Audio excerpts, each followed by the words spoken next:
എങ്ങനെ ഇരിക്കണം? ആശയപരമായ രീതിയിൽ കുറെ നാളുകളായിട്ട് എന്റെ മനസ്സിൽ തോന്നി തുടങ്ങിയത് കേരളത്തിൽ രാഷ്ട്രീയ യുദ്ധത്തിനല്ല ഇനി അവസരം. എടുത്തോ പിടിച്ചോ എന്ന് പറഞ്ഞിട്ട് ഒന്നും ചെയ്യരുത്. എല്ലാ വൈരാഗ്യങ്ങളും ചതികളും വഞ്ചനകളും ഉള്ളിൽ അങ്ങനെ ഒതുക്കി ഒതുക്കി വെക്കണം. എന്നിട്ട് സമയം നോക്കി അതിൽ ഓരോന്നായി പ്രയോഗിക്കണം. എന്താണാവോ പുതിയ കണ്ടുപിടുത്തം?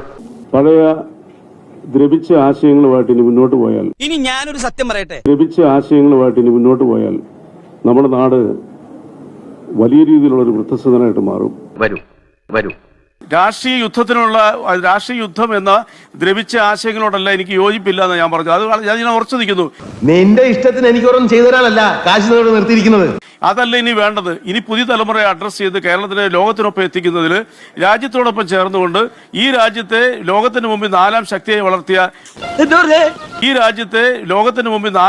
വളർത്തിയ ഒരു രാഷ്ട്രീയ പ്രസ്ഥാനത്തിനോടൊപ്പം യാത്ര ചെയ്യണമെന്ന് ആഗ്രഹിച്ച ഞാൻ എങ്ങനെയാണ് നിങ്ങളൊരു ഒരാഴ്ച മുമ്പൊക്കെ താങ്കൾ പറഞ്ഞ കടുത്ത BJP വിമർശനം, ചട്ടിയും കലവുമ്പോ തട്ടിയും മുട്ടിയെന്നൊക്കെ ഇരിക്കും. ചട്ടിയുടെ വക്ക് പൊട്ടിയെന്ന് എഴുതി ആരെങ്കിലും ഉപയോഗിക്കാതിരിക്കൂ. BJP കടുത്ത വർഗീയവാദികളുടെ പാർട്ടിയാണ്, അത് പറയുന്ന വർഗീയ നാടിനെ കുട്ടിച്ചോറാക്കലാണ് എന്ന് പറഞ്ഞ് ഒരു മാസം മുമ്പൊക്കെ താങ്കൾ പറഞ്ഞ വാക്ക് കേൾപ്പിച്ചു തന്നോ ഞാൻ? അതെ, ഇങ്ങ് തന്നോളൂ ദേവി.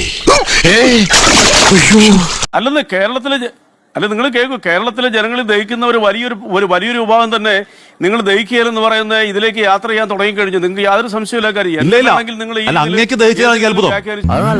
പരിചയമുള്ളവരെ തന്നെ വഞ്ചിക്കുന്നത് നല്ലതാ ഇല്ലടാ. ഞാൻ മാറാം. ഞാൻ BJP-യിലേക്ക് നൂറുകണക്കിനായ ആളുകളെ ഞാൻ പറയുന്നതല്ല.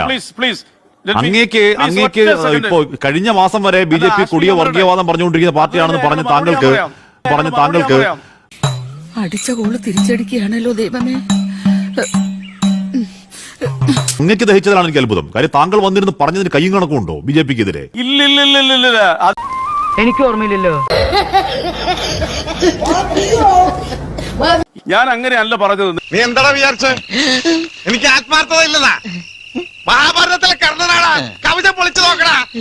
നിങ്ങളൊന്ന് മനസ്സിലാക്കേണ്ട കാര്യം, ഈ രാജ്യത്ത് ഒരു രാഷ്ട്രീയ പ്രസ്ഥാനമോ മറ്റു രാഷ്ട്രീയ കക്ഷികളോ നിലനിൽക്കുമ്പോൾ ഒരാൾക്ക് തങ്ങളുടെ രാഷ്ട്രീയ പ്രസ്ഥാനം മുമ്പോട്ട് പോകുന്നത് ശരിയല്ല എന്ന് തോന്നിക്കഴിഞ്ഞാൽ നിങ്ങൾ അതിന് കിടക്കുന്നു. മറ്റൊരു രാഷ്ട്രീയ പ്രസ്ഥാനത്തിലേക്ക് നമ്മുടെ മനസ്സിലുണ്ടായിരുന്ന ആ രാഷ്ട്രീയത്തെ കുറിച്ചുള്ള മിഥ്യാധാരണകൾ മാറ്റി അത് ശരിയെന്ന് തോന്നിക്കഴിഞ്ഞാൽ ആ ചിന്താഗതി മാറ്റുന്നതിൽ എന്താ അപകടമെന്നാ നിങ്ങൾ പറയുന്നത്? പ്രഥമ ദൃഷ്ട്യാ അകൽച്ചയിലായിരുന്നെങ്കിലും അവർക്കിടയിലുള്ള അന്തർധാര സജീവമായിരുന്നു എന്ന് വേണം കരുതാൻ. 24 മണിക്കൂർ മുമ്പ് ഈ പറയുന്ന മാറാട് പോലെയുള്ള ഗുരുതരമായ വിഷയങ്ങൾ പുറത്തേക്കിട്ട ബാലനെ താങ്കൾ AK ബാലനെ താങ്കൾ ന്യായീകരിക്കുകയായിരുന്നു.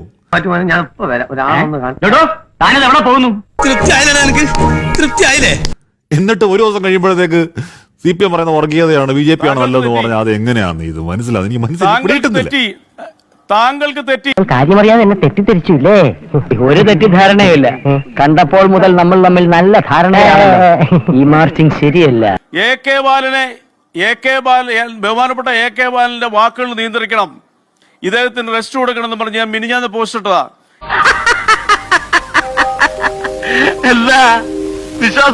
മിനിഞ്ഞാന്ന് ചർച്ച വന്നിട്ട് താങ്കൾ ന്യായീകരിക്കായിരുന്നു. അതാണ് കേൾപ്പിച്ചുതരാം. ഞാൻ AK ബാലൻ എന്ന് പറഞ്ഞ വ്യക്തി പറഞ്ഞ ജമാഅത്തെ ഇസ്ലാമി ഇവിടെ കേരളത്തിൽ മാറാടുകൾ ആവർത്തിക്കുന്നു പറഞ്ഞതിനെ ഞാൻ സപ്പോർട്ട് ചെയ്തിട്ടില്ല. I am sure about that. അവന്റെ അമ്മായിമ്മയുടെ കെട്ടിയോനല്ലേ ഞാൻ, അവരോട് പോവാൻ പറ.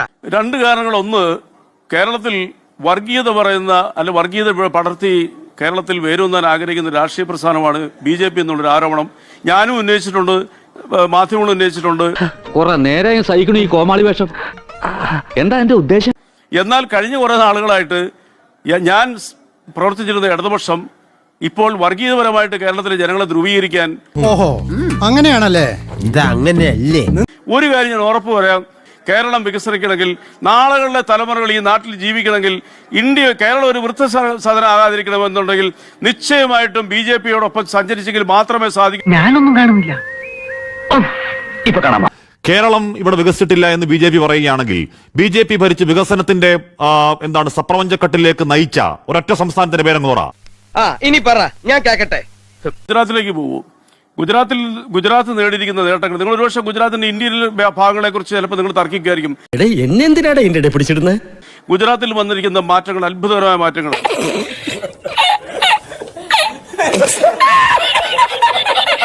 അപ്പൊ നമ്മുടെ അണ്ണന് ഏത് കച്ചവടം വഴങ്ങുന്നു ഇപ്പൊ എല്ലാവർക്കും മനസ്സിലായേ